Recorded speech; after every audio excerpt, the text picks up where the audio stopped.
Here's something slightly different. I have a new challenge, and it's not a technical challenge because I've made so many rings out of halfpennies before. But this particular challenge is to make a ring for a mate's mum for her birthday. And she was born in 1952. Anyone who knows anything about coins, British coins anyway, will know that 1952 wasn't a good year for coins. There's only 4 types minted. Fortunately, the halfpenny was one of those 4. And the halfpenny is... See what I did to my thumb earlier? Sorry. The halfpenny is one of my favourite coins to make a ring out of. So I then went about sourcing some sorry, let's put those in order. That will make sense in a minute. Sourcing some 1952 halfpennies.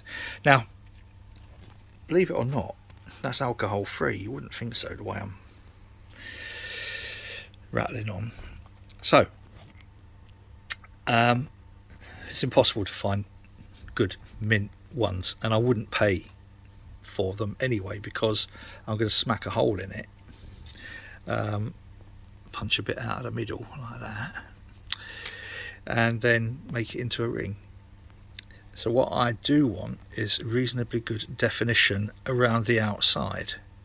Now with these, let me get a little pointy stick. It's not really, it's a screwdriver. What I'm after is good definition around the lettering,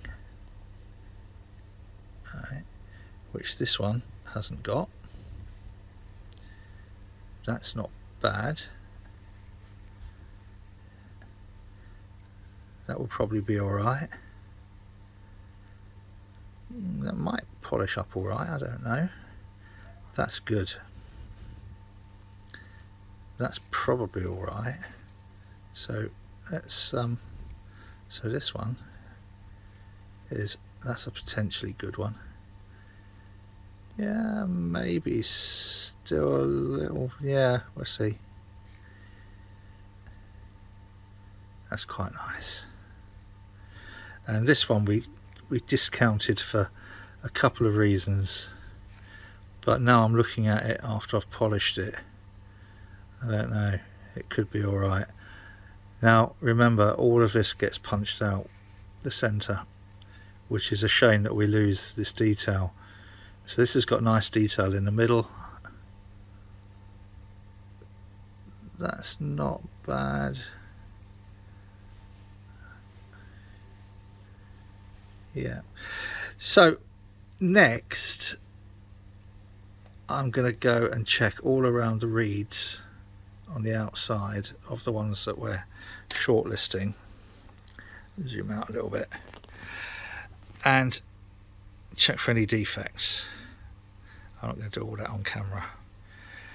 I've bought a few extras just in case I bugger it up, because it'd be just my luck, wouldn't it, that I bugger one up. And people say, do you remember, if you've watched any of my other videos, not sure where I've put it, yes, yeah, where I accidentally melted a silver, or 2 actually, melted 2 silver, beautiful nice silver coins, and people say, can you melt copper? Yes you can. I did this on purpose, I'll have you know. This was one that had a slight flaw, and as I was stretching it, it split, so I deliberately melted it just to show that I can. A bit stupid. That was one of the Dutch Gilder, 52 Dutch Gilders, 1 Gilder. What a shit. And they were expensive as well. Okay, so I'm going to sort these out. I'm going to pick a nice one here, and then I'm going to stick it on the end of the blowtorch. This is the one that I have choosed, and now we anneal it. This is what most people find quite alarming and scary.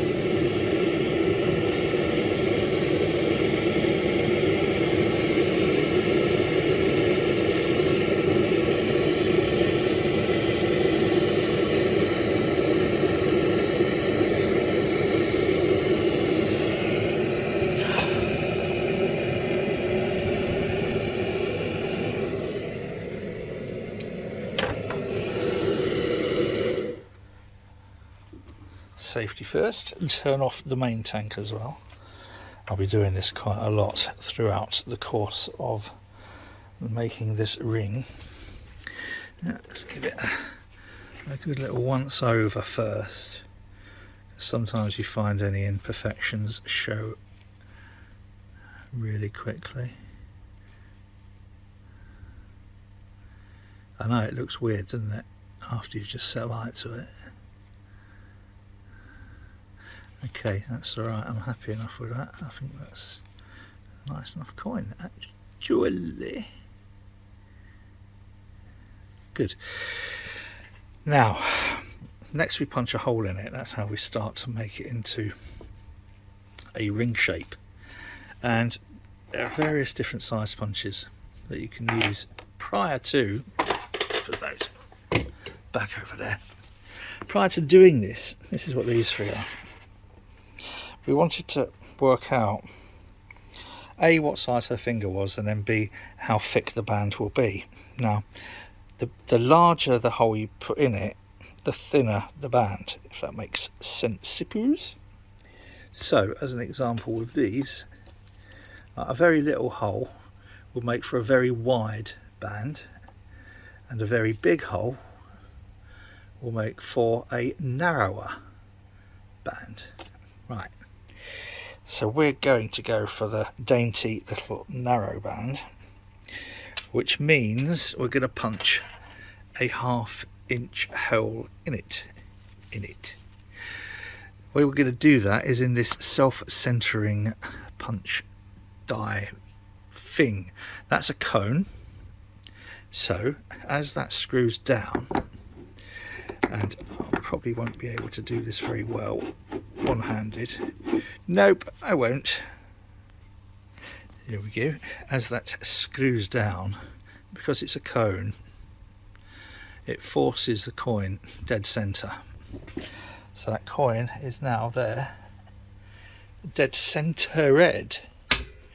What we do next, because we know we're going to use this, and so what we do next is we have a quick drink.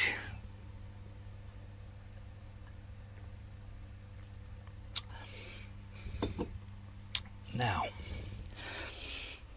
before punching that through, I'll get some lube on our punch. Don't need that much lube.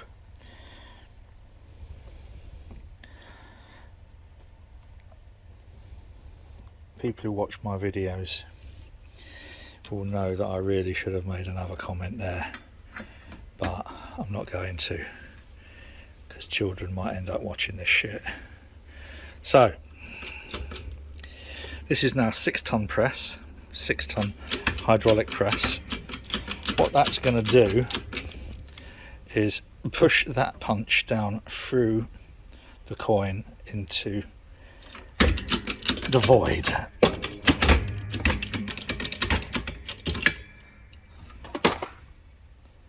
Oops. Right.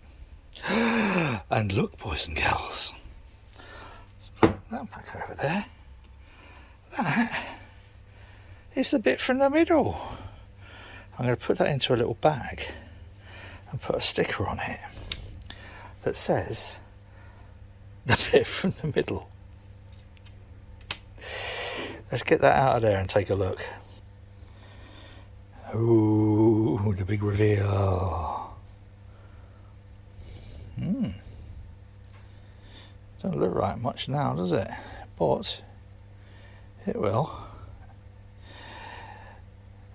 Important thing now is to clean where we've punched that out, is to clean the inside. Come on, focus you. Right. So I'm going to run a deburring tool, which is one of these, and that will then just run around the inside of that rim and shave off a small amount of the copper. I'll do that with two hands then. That is how much I've shaved out of the centre of that coin. And then this now is the width of the band.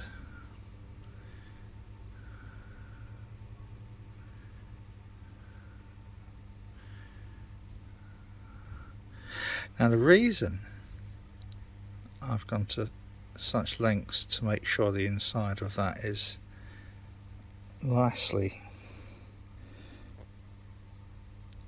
polished really, is that in the next stage we're going to start to fold this into a cone, and when I do that, any imperfection in here will cause the whole thing to split, just like that. And here's a threepenny bit that's just starting to go. I felt it going, and so I thought I'd keep that just as a demonstration. That's how it then ends up scrap. But we don't want to do this. We don't want to do that to this. This has got to be perfect as far as coin rings go. I'm quite pleased with the quality of the coins that my friend has sourced for me. So next, let's move all that out of the way over there. There's a couple of ways you would do this. I have these forming dies. Okay, now we could just plonk that there and squish it down, but it's easier to start it using this die here, and it fits it more snugly than this one, strangely enough. The first part of the forming uses this stainless steel cone, and it's the first part of the folding process, which is the important part, which gives us the that level. Hang on, let's zoom out a little bit so everyone can see the rabbit. And then raise that up and gently bring that round. And this is just the very first, and that's all I'm going to do. And the reason that's all I'm going to do is because that ever so slightly then just moved, and what we don't want is for it to lose or to go wobbly, which that's running the risk of doing. So next we anneal it again, and then come back and continue the fold.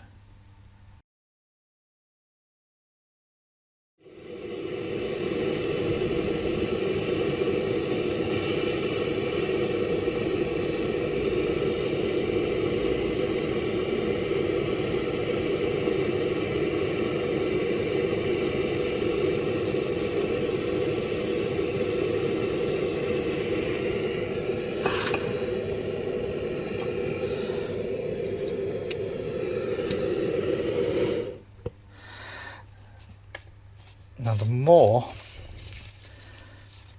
manipulation you do, the more it's called work hardening.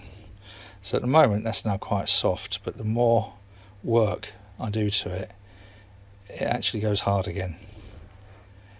Don't even go there. So I'm going to do a couple more folds, and then don't worry about the colour of that, and we'll get it to the stage where it's more cone like, but I'm going to need 2 hands for that. Back in a bit. For the next part, we can remove this, and then we can move into using these dies here. Because we don't want metal on metal contact in the middle, we move now that fibre die here will not damage the inside of the soft copper as that stainless steel would. So next we just plonk this in here, and we go to great lengths to make sure that that is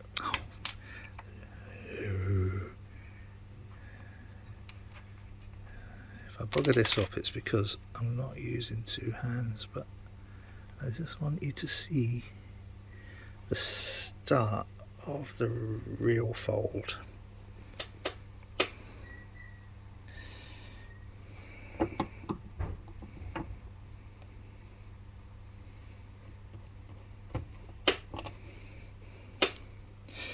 And hopefully it won't have gone too wonky. No, it hasn't gone too wonky. Now that then is that then is the start of it ceasing to be a coin with a hole in it and starting to be a ring. That's all we're going to really do with this particular bit at the moment. I need to size this up to a size O, and I'm not going to be able to do that one-handed, am I? So if I stick this thing between my legs, right, let's get an idea of where we're going to have to get up to here. Okay, so we're currently just sitting around a J, so we need to stretch it now a little bit up to an O, and we do that by putting it on here. And what happens is on this here, you see that bit there that goes up and down, that's tapered. Now as that pushes up, it opens these splines out. So as these 6 splines squish open, I'm not sure I've done this on video before. In fact, I don't know if there's a better way of perhaps zooming in and showing. No, I think the focus is not the best on here, but I kind of hope you get the idea of what happens there. So that squishes up, opens out, and stretches the hole. Don't do it, Martin, really. So I'm going to need 2 hands for that, and I'm going to anneal it between each of the attempts, and then we'll come back when that is a little bit bigger. Ooh, the reveal. It's not really much of a reveal. Now this is the reed edge, which is almost up to a O, but remember we want a ring, not a cone. So let's put this rod between my legs again. What we have to do is open out so that it's a flat edge, so like those over there, like a ring, not like a cone. The way we do that is keep stretching it on here, which obviously makes this bigger because this is thinner than the reed edge. So this needs to be more a size P, and then we make that down because that'll open this, and then we squeeze this in. So at the moment we're squeezing this out, and then we're going to squeeze that in, and then we're going to shake it all about, do the okey cokey. Right, little shifty first.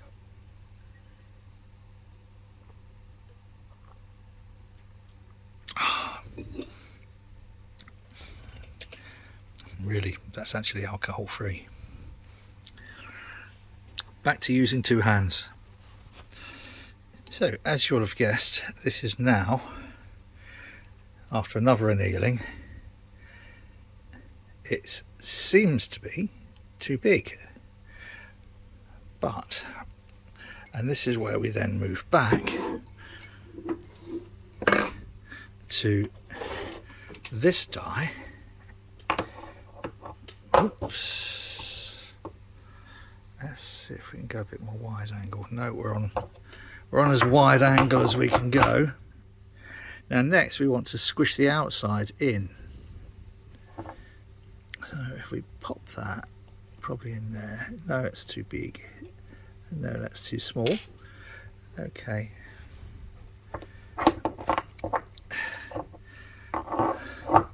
As if by magic. I'm going to start it in that one. Oops, come on, gently does it. And let's zoom in.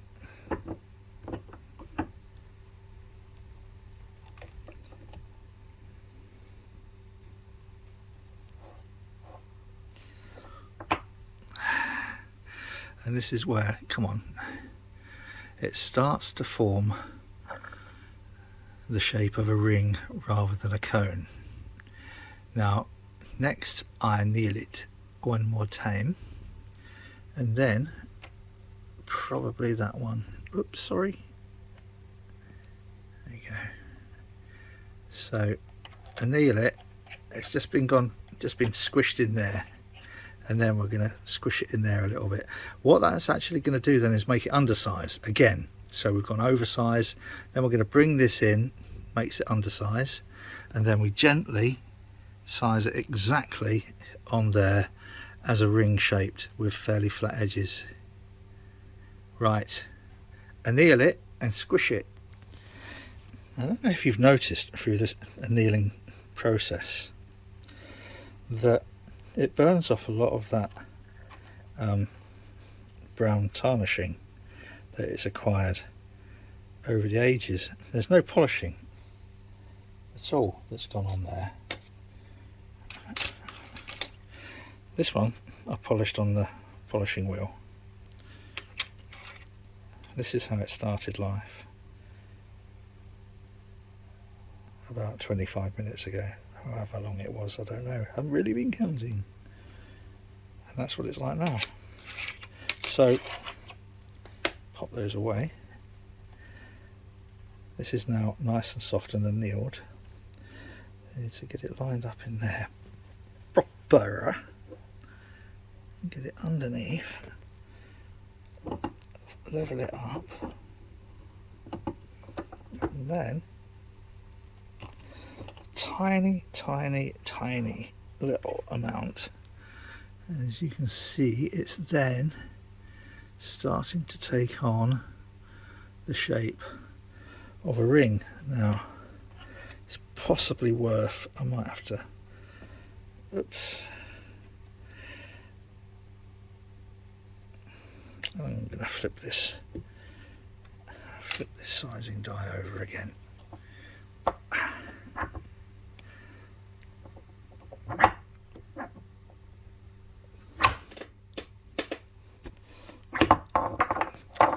One-handed.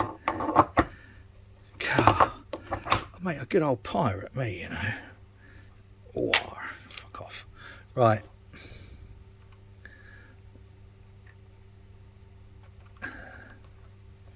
That's that one. Perfect. Yes, I know that. I know my black bit's dropped off. It's right, we don't need it now because that's centered. I think I might give it another little annealing. Look at that. Let's try and get a decent background. There isn't one. But we're now at the shape of a ring. When we're almost to the shape we want, we then stretch it again. So this will be much under a size O.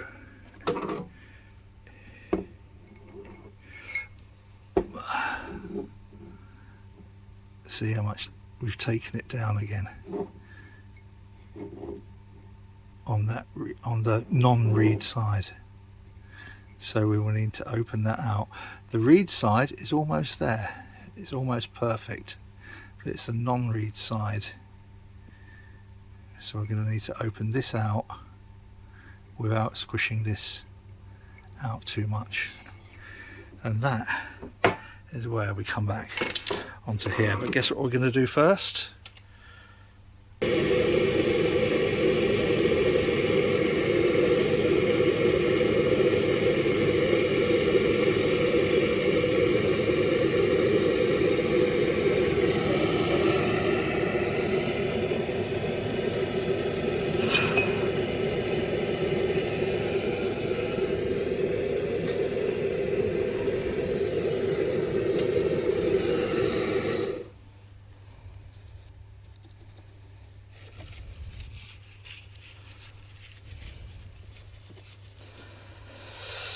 Ooh, now I'm definitely going to need to use both hands now just to bring it up to its final shape.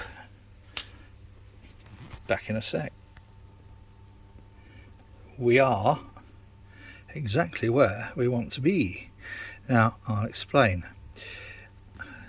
I'm going to shave the inside of that reed edge to take off that little ridge, which is this ridge but on the inside, and that will make for a more comfortable fit. And then I'm going to ever so slightly push the non-reed side into here, just to round it in ever so slightly. Just gives it more of a classy finish. Obviously I'm going to need both hands for that. Not sure how well that will show up. All I wanted really was to reduce the severity of that ridge, and I think that's turned out pretty good. So that now, zoom out a bit, might be very, very close to the O we want. I could possibly shave a tiny bit. No, look at that. Oh God, I'm good at this, aren't I? That is cock on, size O. Bing! Oh! I'll never get my head out of this building, will I? Now, as I said, I'm going to ever so slightly push this non-reed side in a tiny bit. Now remember, this is thinner, so I can squish that in a little bit and it'll still be a size O.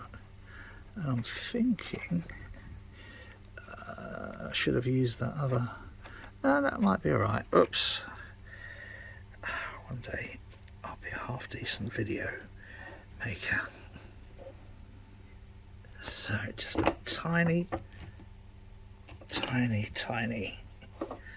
there. And I don't know if you can see, that's just push that in a tiny bit. It looks like it's flared a bit more than I'd like it to be, so I should get possibly just 1/4 mil. Let's have a look.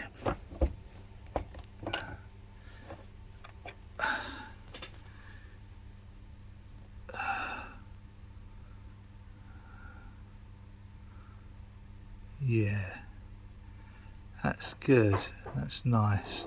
Right, it's next day, and not used to working in daylight. So where do we leave this yesterday? I just squished it in the non-reed side. Now, what am I going to do? I'm going to get some emery pads and round off as much as possible the outside of the non-reeded edge and the inside of the non-reeded edge, and that just makes for again just a nicer, more comfortable fit.